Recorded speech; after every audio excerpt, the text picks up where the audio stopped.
Oke. Eh, Maaf ya tadi apa koreksinya kurang baik. Nah, jadi hmm, sebentar sambil tadi sampai di ini ya. Jadi apa aja yang akan kita pelajari selama setengah semester ini gitu. Satu semester sih. Cuman saya akan jelaskan yang nanti akan dipelajari eh, bersama saya itu sebentar. Ada beberapa hal. Kalian sudah belum udah dapat metodologi penelitian belum? Belum, Bu. Sudah belum dapat metodologi penelitian? Baru dapat wawasan pendidikan, Bu, semester kemarin. Metodologi penelitian belum ya? Belum, Bu. Belum, Bu. Hmm, oke oke. Iya, oke. Saya share screen dulu. Nah, jadi sudah kelihatan ya? Masih loading, Bu. Nah, di pertemuan pertama kita akan belajar mengenai dasar-dasar market research gitu ya. Di pertemuan hari ini gitu. Kenapa kok kita harus belajar mengenai market research gitu? Jadi bahwa market research itu sebenarnya jadi gini, kalian pasti paham SWOT, paham teknologi five potters, strategi five potters. Kemudian paham bagaimana membuat kanvas gitu kan, BMC dan sebagainya. Tapi kalian udah paham belum kalau setiap strategi itu memiliki tujuan masing-masing gitu. Nah, di dalam market research ini kita akan eh, memahami bahwa setiap dari teori yang sudah kita kenal sebelumnya itu ada loh tujuannya gitu. Nah, tujuannya tidak lain itu untuk melakukan market research dengan mengumpulkan data-data gitu. Nah, kemudian apa tujuan, apa manfaatnya ketika kita sudah melakukan market research? Tentu market research ini nggak cuman bisa kalian gunakan ketika nanti di perusahaan kerja gitu, enggak. Kalian bisa memahami alur flow dari market research ketika kalian akan melakukan suatu usaha juga bisa dilakukan gitu. Kemudian di week kedua kita akan memahami penggunaan market research. Jadi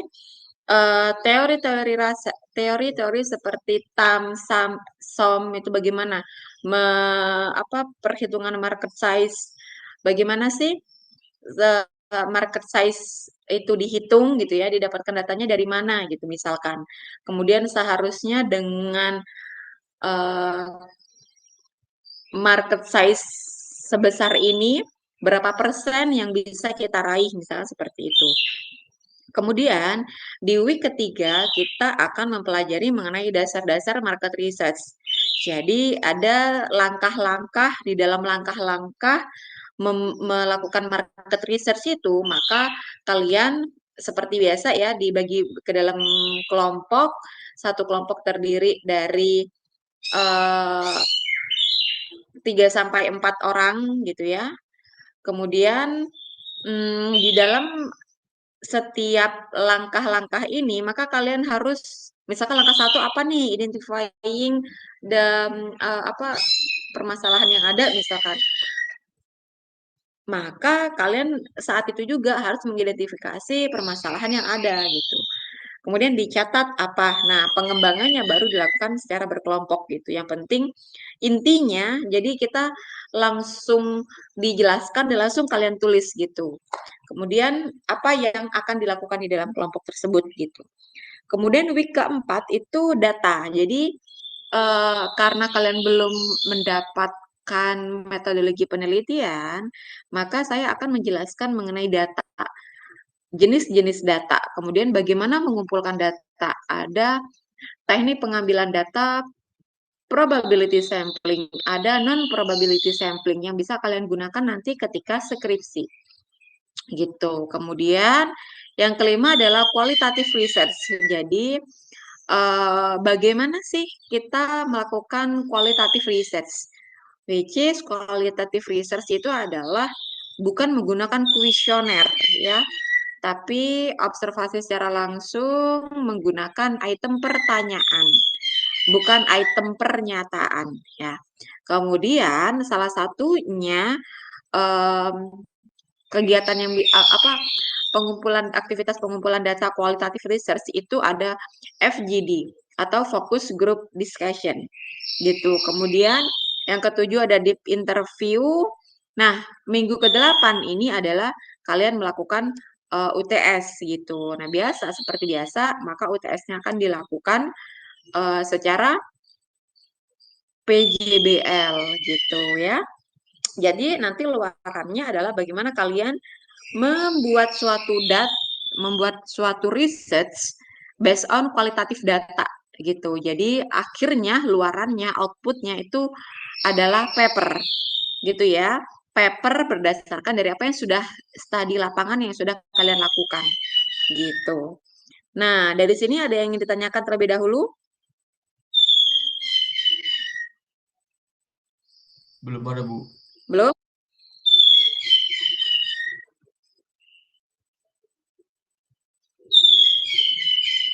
Nah, kalau belum, kita akan memahami apa itu pertemuan pertama ya, apa itu market research. Nah, sebentar saya buka dulu.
Di tengah persaingan bisnis ketat, bagaimana sebuah perusahaan bisa terus berkembang dan bersaing?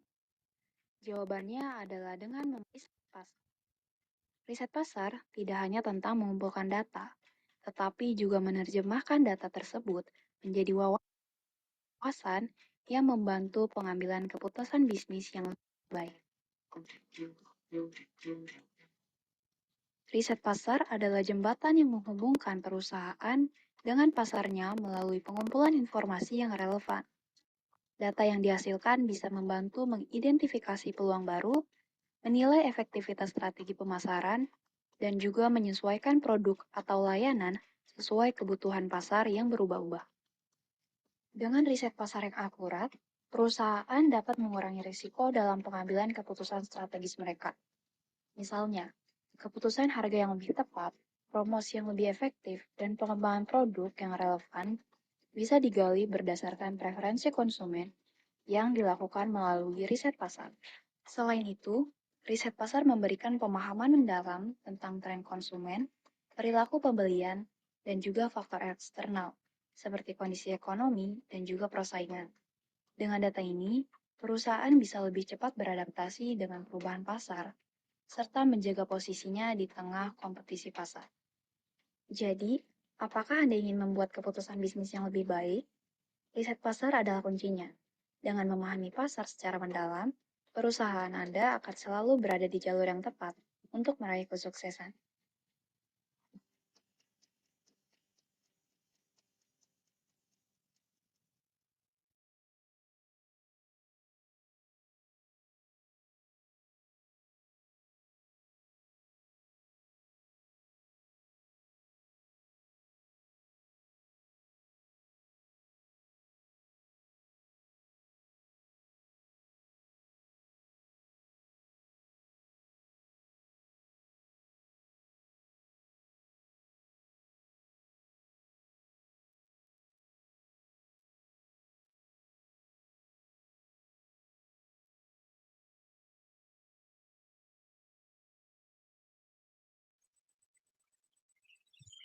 Oke. Tadi udah paham belum apa yang disampaikan? Secara sedikit gitu, secara garis besar. Apa sih itu riset pasar gitu?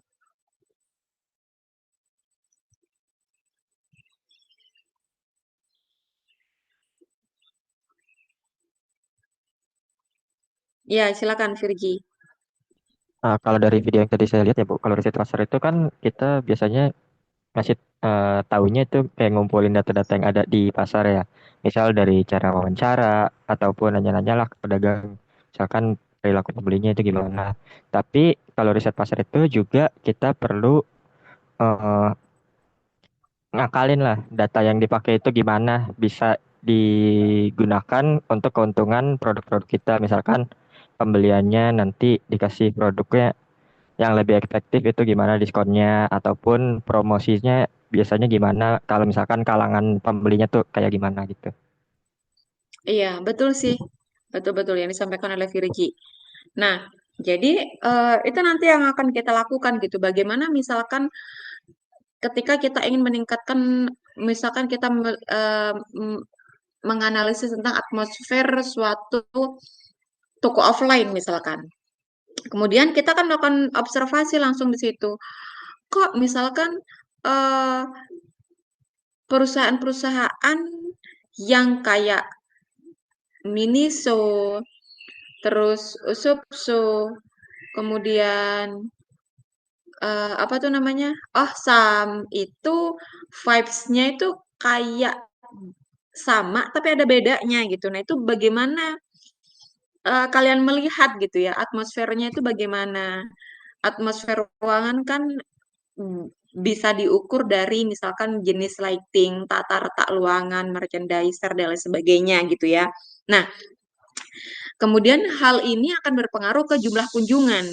Jumlah kunjungan yang akan berpengaruh ke tingkat pembelian. Kalau misalkan pertama kali beli nggak menarik gitu ya, tempat oh dari luar kok bagus nih gitu kan. Akhirnya masuk gitu. Nah, ketika masuk kok lucu-lucu yang awalnya cuma main ternyata sampai masuk keranjang belanja gitu. Nah, itu kan perlu kita analisis ya. Kita cari tahu gimana sih cara-cara toko-toko ini mengatur barang-barangnya gitu. Yang kemudian apa yang informasi yang sudah kita dapatkan itu bisa kita gunakan untuk untuk perusahaan tempat kita bekerja misalkan atau ketika kita membangun usaha gitu. Nah, kemudian saya akan menunjukkan juga bahwa ada riset pasar, tapi ada juga riset pemasaran. Nah, apa itu bedanya fokus, tujuan, dan metodenya gitu.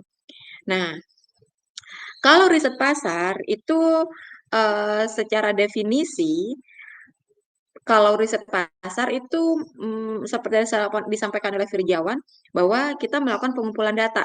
Nah, tetapi mengenai karakteristik dan kebutuhan pasar secara keseluruhan. Jadi lebih lebih general gitu. Sedangkan kalau riset pemasaran itu lebih fokus untuk strategi pemasaran aja gitu. Nah, sedangkan kalau fokusnya kalau di dalam riset pasar itu memahami pasar dan juga perilaku konsumen. Bagaimana perilaku eh, konsumen kalangan menengah, kemudian konsumen kalangan bawah ketika melakukan keputusan pembelian. Apa yang mempengaruhi mereka gitu? Apa yang mempengaruhi perilaku mereka seperti itu? Kemudian misalkan kalau riset pemasaran fokusnya itu lebih ke strategi pemasaran dan kampanyenya gitu. Nah, ini agak beririsan gitu ya antara riset pasar dan riset pemasaran. Cuma kita tidak akan memperdebatkan kenapa hal ini menjadi mirip dan beda gitu. Karena kemarin, oh, karena kalau anak bisdik itu belajarnya riset pasar. Kalau nggak salah anak manajemen itu belajarnya riset pemasaran deh kalau nggak salah ya. Nah, soalnya saya pernah mengampu riset pemasaran juga gitu. Kemudian kalau tujuannya riset pasar itu mengidentifikasi peluang bisnis, kalau riset pemasaran itu untuk memaksimalkan return of investment, gitu ya. Nah, kalau metodenya seperti yang saya sampaikan bisa wawancara, survei, dan juga menggunakan data-data sekunder lainnya, bisa melalui jurnal, kemudian artikel, dan lain sebagainya. Nah,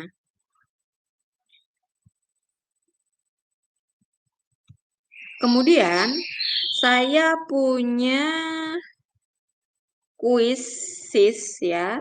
Silahkan kalian, ini bisa dibuka nggak coba ya? Saya pengen melihat bagaimana sih pengetahuan kalian gitu ya. Oh,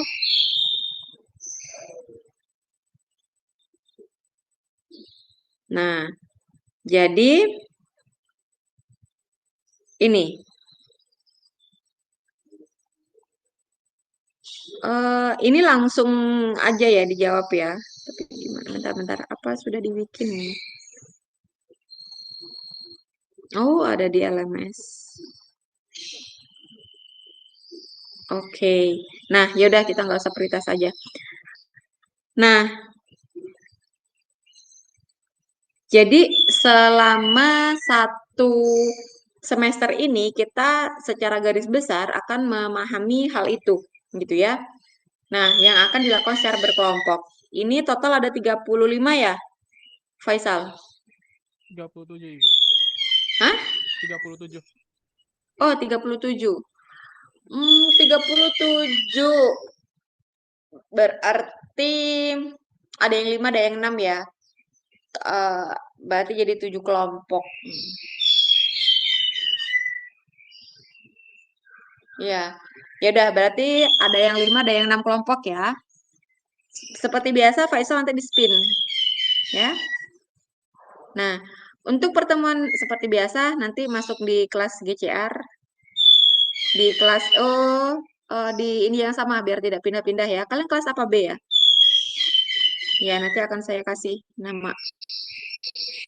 Begitu. Nah, kemudian e-book juga akan saya kasih di situ.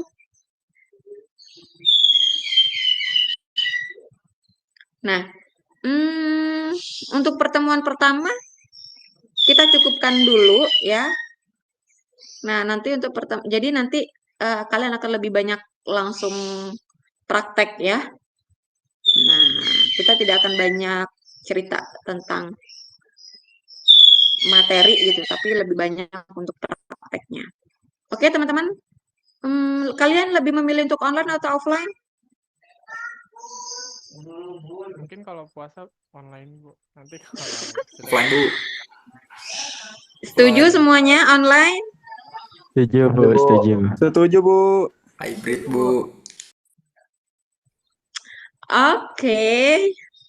Karena kalau misalkan sampai jam 5, ya kan, di kampus, bisa-bisa maghrib di jalan, ya kan? Jadi kita maksimalkan ibadah dengan belajar di rumah, gitu ya. Oke, kalau gitu kita ketemu minggu depan. Silakan Faisal di spin untuk kelompoknya. Mohon maaf apabila ada salah kata. Semoga kita sehat selalu dan akhir-akhir ini kabar sangat tidak mengenakan gitu ya. Semoga kalian selalu tetap sehat, dijauhkan dari mara bahaya, dan lancar untuk puasanya bagi yang menjalankan. Wassalamualaikum. Sini, bye-bye. Sini. Wassalamualaikum warahmatullahi wabarakatuh. Bye-bye. Waalaikumsalam warahmatullahi wabarakatuh. Waalaikumsalam. Dadah, Adek. Terima kasih, Bu. Dadah. Bye-bye. Bye-bye. Bye-bye. Bye-bye, Kakak. Abang. Bye-bye.